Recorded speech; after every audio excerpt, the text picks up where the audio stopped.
Hi all, welcome back to the channel Anu's lifestyle. ಇದು ಒಂದು ಶುಕ್ರವಾರದ ಈವ್ನಿಂಗ್ ಬ್ಲಾಗ್ನ ನಾನು ನಿಮ್ಮ ಜೊತೆ ಶೇರ್ ಮಾಡ್ಕೋತಾ ಇದ್ದೀನಿ. ಶುಕ್ರವಾರ ಈವ್ನಿಂಗಿಂದ ಬ್ಲಾಗ್ ಸ್ಟಾರ್ಟ್ ಮಾಡೋಣ ಅಂತ ಇವಾಗ ಬ್ಲಾಗ್ ಸ್ಟಾರ್ಟ್ ಮಾಡ್ತಾಯಿದ್ದೀನಿ. ಟೈಮ್ ಬಂದು 6 ಗಂಟೆ ಆಯಿತು. ಇವಾಗ ಹೋಗಿ ಕೈಕಾಲು ಮುಖ ಎಲ್ಲ ತೊಳ್ಕೊಂಬಂದು ಆಲ್ರೆಡಿ ಒಂದು 4 ಗಂಟೆ ಆಗಿತ್ತು ಪೂಜೆ ಮಾಡಲಿಕ್ಕೆ. ಇವತ್ತು ಬೆಳಗ್ಗೆ ಮಾಡಿರಲಿಲ್ಲ, ಹಾಗಾಗಿ ಇವಾಗ ಮತ್ತೆ ಇವತ್ತು ಅಮಾವಾಸ್ಯೆ ಆಗಿರೋದ್ರಿಂದ ನಿಂಬೆಹಣ್ಣೆಲ್ಲ ಹಚ್ಚೋಣ ಹೊಸಲಿಗೆ ಅಂದ್ಬಿಟ್ಟು ನಿಂಬೆಹಣ್ಣು ಒಂದು ಭಾಗ ಮಾಡಿ ಅದಕ್ಕೆ ಅರಿಶಿನ ಕುಂಕುಮ ಹಚ್ಚಿ ಅದನ್ನೆಲ್ಲ ರೆಡಿ ಮಾಡ್ಕೋತಾ ಇದ್ದೀನಿ ದೀಪ ಹಚ್ಚೋದಕ್ಕೆ. ಮಕ್ಕಳೆಲ್ಲ ಆಡ್ಕೊಂಡಿದ್ರು, ನನಗೇನು ಅವ್ರು ಹಿಂಸೆ ಮಾಡ್ತಿರ್ಲಿಲ್ಲ. ಹಾಗಾಗಿ ಈ ಕಡೆ ಬ್ಲಾಗ್ ಶೂಟ್ ಮಾಡ್ಕೊಳ್ಳೋಣ, ಹೆಂಗಿದ್ರು ಫ್ರೀ ಆಗಿದ್ದೀನಿ ಅಂದ್ಬಿಟ್ಟು ಇದಾಗಲೇ ಪೂಜೆ ಮಾಡೋವಾಗಲೇ ಹಂಚಿದ್ದೆ, ಬಟ್ ಎಲ್ಲ ಅದು ಆರೋಗ್ಬಿಟ್ಟಿತ್ತು. ಹಾಗಾಗಿ ಇವಾಗ ಮತ್ತೆ ಅದನ್ನು ಹಚ್ಚೋಣ ಅಂತ ಚಕ್ಕೆ ಏನಿರುತ್ತಲ್ಲ ಅದನ್ನು ಸ್ವಲ್ಪ ಬಿಸಿ ಮಾಡ್ಕೋತಾ ಇದ್ದೀನಿ ಅಷ್ಟೇ. ಅದಕ್ಕೆ ಬಿಸಿ ಮಾಡಿಬಿಟ್ಟು ಅದರೊಳಗಡೆ ಇಟ್ಟರೆ ನಾರ್ಮಲಾಗಿ ಆರಾಮಾಗಿ ಹುರ್ಕೊಳ್ಳುತ್ತೆ ಅಂತ.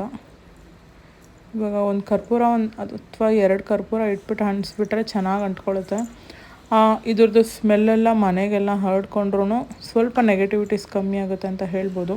ನಾನು ಲಾಸ್ಟ್ ವ್ಲಾಗಲ್ಲಿ ಹೇಳಿದಾಗೆ ನನಗಂತೂ ಇದು ಚೆನ್ನಾಗಿ ಅನ್ನಿಸ್ತಾ ಇದೆ. ಯಾರಾದರೂ ಟ್ರೈ ಮಾಡಿಲ್ಲ ಅಂದರೆ ಒಂದು ಸತಿ ಟ್ರೈ ಮಾಡೋದ್ರಲ್ಲಿ ಏನೂ ಕಳ್ಕೊಳ್ಳಲ್ಲ. ಒಂದು ಸತಿ ಟ್ರೈ ಮಾಡಿ ನೋಡಿ, ನಿಮ್ಮ ಮನೇಲಿರೋ ನೆಗೆಟಿವಿಟೀಸ್ ಸಹ ಹೋಗ್ಬೋದು ಅಂತ ಹೇಳ್ತೀನಿ.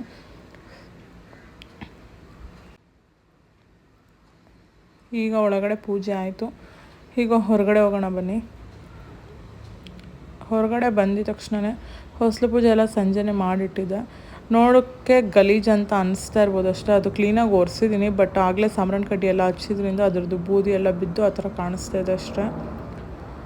ಇವಾಗ ನಿಂಬೆಹಣ್ಣು ಏನು ತೊಗೊಂಬಂದಿದ್ನ ಅದನ್ನು ಕತ್ರಿಕೈ ಅಂತ ಏನಂತಾರೆ ಅಂದರೆ ಬಲಗೈನ ಎಡಗೈನ ಬಲಗಡೆ ಕಡೆ ಇಡಬೇಕು.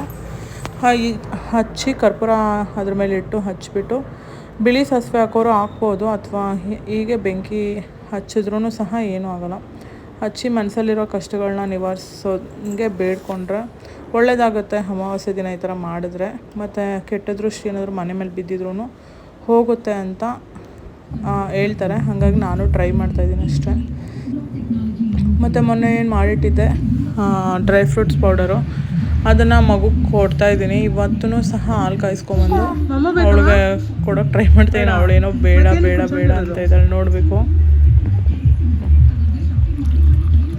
ಅವಳು ಬೇಡ ಅಂದ್ಲು ಅಂತ ನಾನು ಬಿಡೋಕ್ಕಾಗಲ್ಲ. ಹಾಗಾಗಿ ಇದು ಒಂದು ಗ್ಲಾಸ್ ತೊಗೊಂಬಂದಿದ್ದೀನಿ. ಸ್ವಲ್ಪ ನಾನು ಕುಡಿತೀನಿ, ಇನ್ನು ಅರ್ಧ ಅವಳು ಕುಡಿಸ್ತೀನಿ. ಅವಳಿಗೆ ಒಂದು ಗ್ಲಾಸ್ ಕುಡಿಸಿದ್ರೆ ಹೆವಿ ಅಂತ ಅನಿಸ್ಬಿಟ್ಟು ಮತ್ತೆ ವಾಮಿಟ್ ಮಾಡ್ಕೊಬಿಡ್ತಾಳೆ. ಸ್ವಲ್ಪ ಹೋಗಿರೋದು ಅದು ಹೊಟ್ಟೆಗೆ, ಅದು ವಾಪಸ್ ಬಂದುಬಿಡುತ್ತೆ. ಹಾಗಾಗಿ ಬಲವಂತ ಮಾಡಲ್ಲ ನಾನು. ಶಾರು ಅಂತೂ ಫುಲ್ ಹೈಪರ್ ಆ್ಯಕ್ಟಿವ್ ಆಗಿಬಿಟ್ಟವಳೆ. ಕುತ್ಕೊಳ್ಳೋದು, ನಿಂತ್ಕೊಳ್ಳೋದು, ಇನ್ನು ನಡೆಯೋದೊಂದು ಬಾಕಿ ಐತೆ ಅಷ್ಟೇ. ಅವಳಂತೂ ಅವಳನ್ನ ನೋಡ್ತಾ ಇದ್ರೆ ಎಷ್ಟು ಖುಷಿ ಆಗುತ್ತೆ ಅಂದರೆ ಅಷ್ಟು ಖುಷಿ ಆಗುತ್ತೆ ನನಗಂತೂ. ಮಾತಾಡ್ಸಿದ್ರೆ ಸಾಕು ಡ್ಯಾನ್ಸ್ ಆಡ್ತಾನೆ ಇರ್ತಾಳೆ. ನೀವೇ ನೋಡಿ ಇಲ್ಲಿ.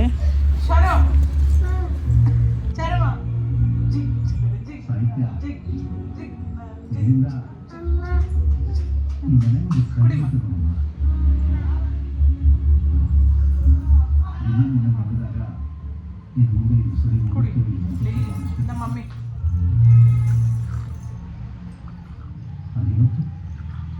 ನೀವು ಖುಷಿ ಖುಷಿಯಾಗಿ ಇದನ್ನೆಲ್ಲ ಮಾಡ್ತಾ ನೋಡಿದ್ರೆ ಮನಸ್ಸಿಗೆ ಸಮಾಧಾನ ಆಯ್ತಮ್ಮ. ಇನ್ನು ಮುಂದೆ ಇದು ನಿನ್ನ ಮನೆ, ಖುಷಿ ಖುಷಿಯಾಗಿರು. ಇವಳು ಮೊದಲೆಲ್ಲ ಚೆನ್ನಾಗಿ ಹಾಲು ಕುಡಿತಾ ಇದ್ಲು. ಊರಿಗೆ ಹೋದ್ಮೇಲೆ ಅದು ಏನಾಯ್ತೋ ಗೊತ್ತಿಲ್ಲ, ಕಾಫಿ ಟೀಗೆ ಪಳ್ಕೊಬಿಟ್ಲು ಅವಳು. ಹಾಗಾಗಿ ಇವಾಗ ಮತ್ತೆ ಅವಳಿಗೆ ಹಾಲು ಕುಡಿಸೋದು ತುಂಬ ಕಷ್ಟ ಆಗ್ಬಿಟ್ಟೈತೆ ನನಗಂತೂ. ಡೈಲಿ ಸ್ವಲ್ಪ ಸ್ವಲ್ಪ ಅಂತ ಪ್ರಾಕ್ಟೀಸ್ ಮಾಡೋದು. ಶಾರು ನೋಡಿಲಿ ಹೆಂಗೆ ಆಡ್ತಾಳೆ ಅಂತ. ಅವ್ರಿಗೆ ಇವತ್ತು ಅಮಾವಾಸ್ಯೆ ಆಗಿದ್ದರಿಂದ ಮಧ್ಯಾಹ್ನನೇ ಸ್ನಾನ ಮಾಡಿಸಿ ಅವ್ರಿಗೂ ದೃಷ್ಟಿ ಎಲ್ಲ ತೆಗ್ದಾಕಿದ್ದೀನಿ. ಇವತ್ತು ಕಪ್ಪು ದಾರ ಕಟ್ಟಿಸ್ಬೇಕಾಗಿತ್ತು, ಬಟ್ ಅವರಪ್ಪ ಲೇಟಾಗಿ ಬಂದಿದ್ರು. ಹಾಗಾಗಿ ಮರ್ತೇ ಹೋಗ್ಬಿಟ್ಟೆ ನಾನು. ಈಗ ಮತ್ತೆ ಬ್ಲಾಗ್ ಎಡಿಟ್ ಮಾಡೋವಾಗ ನೆನಪಾಯಿತು ಅಮಾವಾಸ್ಯೆ ಇವತ್ತು ಕಪ್ಪು ದಾರ ಕಟ್ಟಿಸ್ಬೇಕಾಗಿತ್ತು ಅಂತ. ನೋಡೋಣ, ಹಬ್ಬಿ ನಾಳೆ ಬಂದರೆ ಹೇಳ್ತೀನಿ. ಈಗ ಇವಳಿಗೊಂದು ಚಿಕ್ಕ ಗ್ಲಾಸ್ ಹಾಲು ಕುಡ್ಸೋಕೆ ನನಗೆ ಎಷ್ಟು ಸಾಹಸ ಅಂದರೆ, ಇನ್ನು ಬೈದು ಹೊಡೆದು ಹೇಳಿದ್ರೆ ಮಕ್ಕಳು ಕೇಳಲ್ಲ. ಹಾಗಾಗಿ ಮುದ್ದು ಮಾಡ್ತಾನೇ ಮಾತಾಡಿಸ್ಬೇಕು ಅವ್ರನ್ನ. ತೊಡೆ ಮೇಲೆ ಮಲಗಿಸ್ಕೊಂಡು ಒಂದು ಚಿಕ್ಕ ಲೋಟ ಹಾಲನ್ನ ಕುಡಿಸ್ಬೇಕು ಅವಳಿಗೆ. ನಮ್ಮ ಶಾರು ಅಂತೂ ಈ ಥರ ಎಲ್ಲ ಮಾಡಲ್ಲ ಅಂದ್ಕೊಂಡಿದ್ದೀನಿ. ನೋಡ್ಬೇಕು ಅವಳು ಏನು ಮಾಡ್ತಾಳೆ ಅಂತ. ನೀನು ಹಂಗೆ ಮಾಡ್ತೀಯಮ್ಮ? ಹಠ ಮಾಡ್ತೀಯಮ್ಮ? ಹಠ ಮಾಡ್ತೀಯಾ? ಹೂನಾ? ನೋ, ಹಠ ಮಾಡಬಾರ್ದು. ನೋ ಏನಾದರೂ ಕೇಳಿದ್ರೆ ಎಕ್ಸ್ಪ್ರೆಷನ್ ಕ್ವೀನ್ ನನ್ನ ಮಗಳು ಅಲ್ಲ. ಇವಳಿಗೆ ಹೆಂಗೋ ಹಾಲು ಕುಡಿಸಿದ ಆಯ್ತಪ್ಪ. ನಮ್ಮ ಶಾರು ನೋಡ್ತಾ ಅವಳೆ ಏನು ಮಾಡ್ತಾಯಿರೋದು ಇವರು ಅಂತ.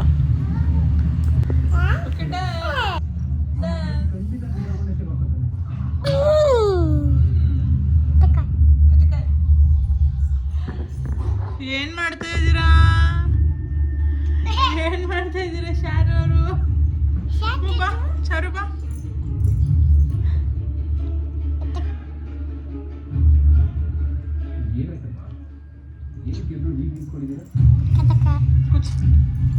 ಬಾ ಕೆಳಗಡೆ.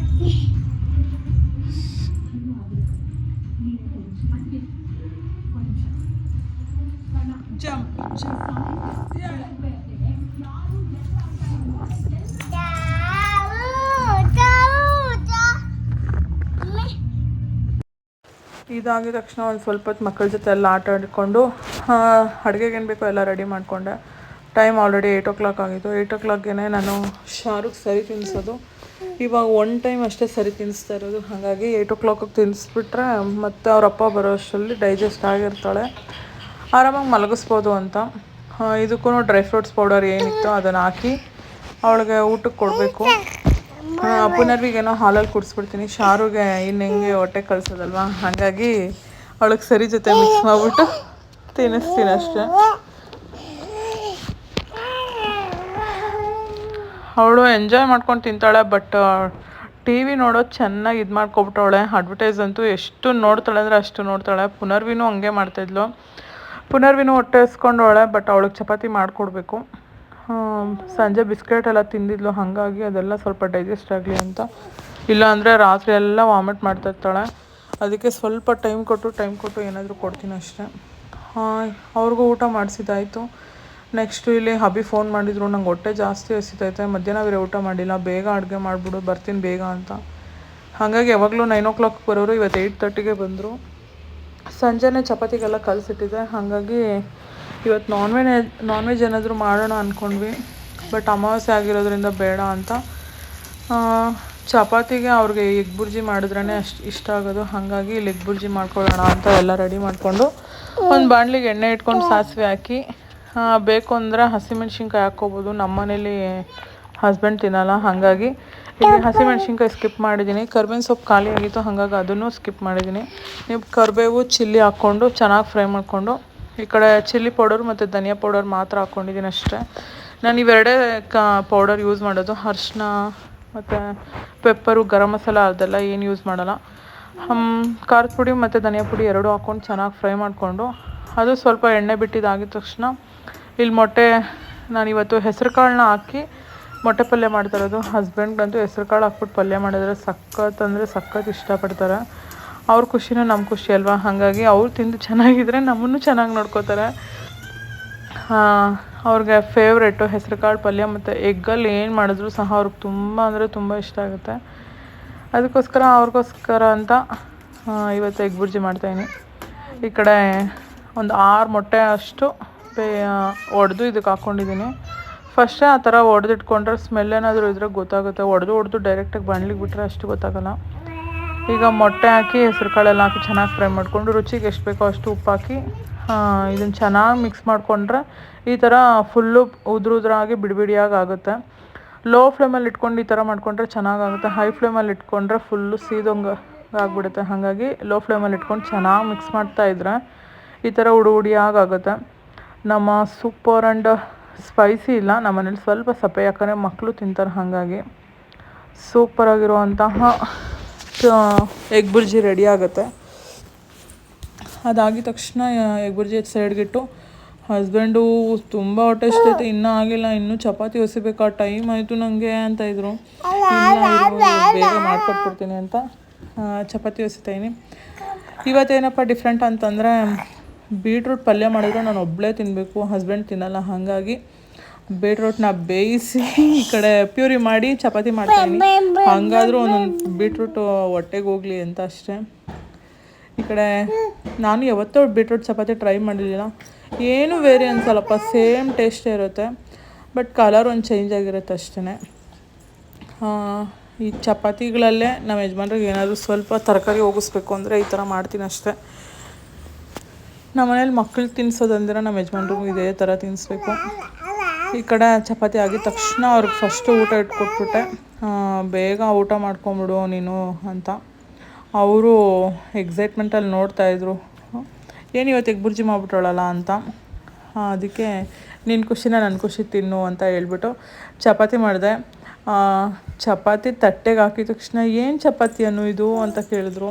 ಬೀಟ್ರೂಟ್ ಚಪಾತಿ ತಿನ್ನು, ನೀನು ತಿನ್ನಲ್ಲಲ್ಲ ಬೀಟ್ರೂಟು ಅಂದ್ಬಿಟ್ಟು ಅವ್ರಿಗೂ ಬೀಟ್ರೂಟ್ ಕೊಟ್ಟಿದ ತಕ್ಷಣ ಏನು ವೇರಿ ಅನಿಸ್ತಾಯಿಲ್ಲ ಬಿಡು, ಚೆನ್ನಾಗೈತೆ ಅಂತ ಹೇಳಿದ್ರು. ಹ್ಞೂ ಸರಿ ತಿನ್ನಪ್ಪ ಆಯಿತು ಅಂದ್ಬಿಟ್ಟು ಅವ್ರಿಗೂ ಊಟ ಹಾಕ್ಕೊಟ್ಟೆ. ಅವರು ಊಟ ಮಾಡ್ಕೊಂಡು ಆರಾಮಾಗಿ ಟಿ ವಿಲೇನೋ ನೋಡಿಕೊಂಡು ಊಟ ಮಾಡ್ತಾಯಿದ್ರು. ಈ ಕಡೆ ನಾನು ಶಾರು ಅಂತೂ ಎಲ್ಲಿದ್ರೂ ಕೂತ್ಕೊಳ್ಳೋದಿಲ್ಲ. ಅವ್ರ ಅಪ್ಪ ಹತ್ರನೂ ಆಗಲಿ ಮಗಳ ಹತ್ರನೇ ಆಗಲಿ, ಇಬ್ಬರು ಮಕ್ಕಳು ಅಷ್ಟೇ ನನ್ನ ಹತ್ರನೇ ಇರ್ತಾರೆ ಜಾಸ್ತಿ. ಅವ್ರ ಅಪ್ಪ ಹತ್ರ ನನಗಿಂತ ಜಾಸ್ತಿ ಇರ್ತಾರೆ ಮನೇಲಿದ್ದರೆ, ಬಟ್ ಊಟ ತಿನ್ನೋವಾಗಲೆಲ್ಲ ನನ್ನ ಜೊತೆಗೆ ಇರ್ತಾರೆ ಅಂತ ಹೇಳ್ಬೋದು ಅಷ್ಟೇ. ಈ ಕಡೆ ಶಾರುಗೂ ತಿನ್ನಿಸ್ತೀನಲ್ಲ, ಹಾಗಾಗಿ ನಾನು ಕಮ್ಮಿ ಖಾರ ಇಟ್ಬಿಟ್ಟು ಮಾಡ್ತೀನಿ. ನಿಮ್ಮ ಖಾರಕ್ಕೆ ಅಡ್ಜಸ್ಟ್ ಹಾಕಂಗೆ ನೀವು ಮಾಡ್ಕೊಂಡು ತಿನ್ಬೋದು. ಪಲ್ಯ ಜೊತೆ ಎಗ್ ಬುರ್ಜಿ ಕಾಂಬಿನೇಷನ್ ಅಂತೂ ಸಖತ್ತಾಗಿತ್ತು. ಯಾರಿಗೆಲ್ಲ ಈ ಕಾಂಬಿನೇಷನ್ ಇಷ್ಟ ಆಗುತ್ತೆ ಪ್ಲೀಸ್ ಕಮೆಂಟ್ ಬಾಕ್ಸಲ್ಲಿ ಕಮೆಂಟ್ ಹಾಕಿ ಹೇಳಿ. ಮತ್ತು ನಿಮಗೆಲ್ಲ ಚಪಾತಿ ಜೊತೆ ಏನು ತಿನ್ನೋಕೆ ಇಷ್ಟ ಅಂತಲೂ ಕಮೆಂಟ್ ಮಾಡಿ ಹೇಳಿ. ಎಲ್ಲರೂ ಎಂಜಾಯ್ ಮಾಡಿಕೊಂಡು ಎಗ್ ಬುರ್ಜಿ ಫುಲ್ಲು ಖಾಲಿ ಆಯಿತು. ಇದೆಲ್ಲ ಆದಮೇಲೆ ನಾವು ಒಟ್ಟಿಗೆ ಟೈಮ್ ಸ್ಪೆಂಡ್ ಮಾಡೋದೇ ಕಡಿಮೆ. ಹಾಗಾಗಿ ಹಬಿಗೆ ಹೇಳ್ದೆ ಯಾವುದಾದ್ರೂ ಮೂವಿ ಹಾಕು ಅಂತ. ಅದಕ್ಕೆ ಮ್ಯಾಕ್ಸ್ ಫಿಲಮ್ ನೋಡೋಣ ಇರು ಅಂದ್ಬಿಟ್ಟು ಮ್ಯಾಕ್ಸ್ ಫಿಲಮ್ ಹಾಕಿದ್ರು. ಮಕ್ಕಳಿಗೆಲ್ಲ ಊಟ ಆಯಿತು, ನಮ್ಮದೆಲ್ಲ ಊಟ ಆಯಿತು. ಬೇಗ ಬೇಗ ಎಲ್ಲ ಕೆಲಸ ಮುಗಿಸಿ ಈ ಕಡೆ ಮೂವಿ ನೋಡಿಬಿಡೋಣ ಅಂತ ಕೂತ್ಕೊಂಡ್ವಿ. ಅವ್ರಿಗೂ ಬೇಜಾರಾಗ್ಬಿಟ್ಟಿರುತ್ತೆ, ಬೆಳಗ್ಗೆಯಿಂದ ಸಂಜೆ ತನಕ ಕೆಲಸ ಮಾಡಿ ಸುಸ್ತಾಗ್ಬಿಟ್ಟಿರ್ತಾರೆ. ಹಾಗಾಗಿ ಒಟ್ಟಿಗೆ ಟೈಮ್ ಸ್ಪೆಂಡ್ ಮಾಡೋದು ಅಂದರೆ ಈ ನೈಟ್ ಟೈಮೇ. ಹಾಗಾಗಿ ಜೊತೆಲಿ ಕೂತ್ಕೊಂಡು ಒಂದು ಮೂವಿ ನೋಡೋಣ ಅಂತ ಇಲ್ಲಿ ಮ್ಯಾಕ್ಸ್ ಮೂವಿ ನೋಡ್ತಾಯಿದ್ವಿ.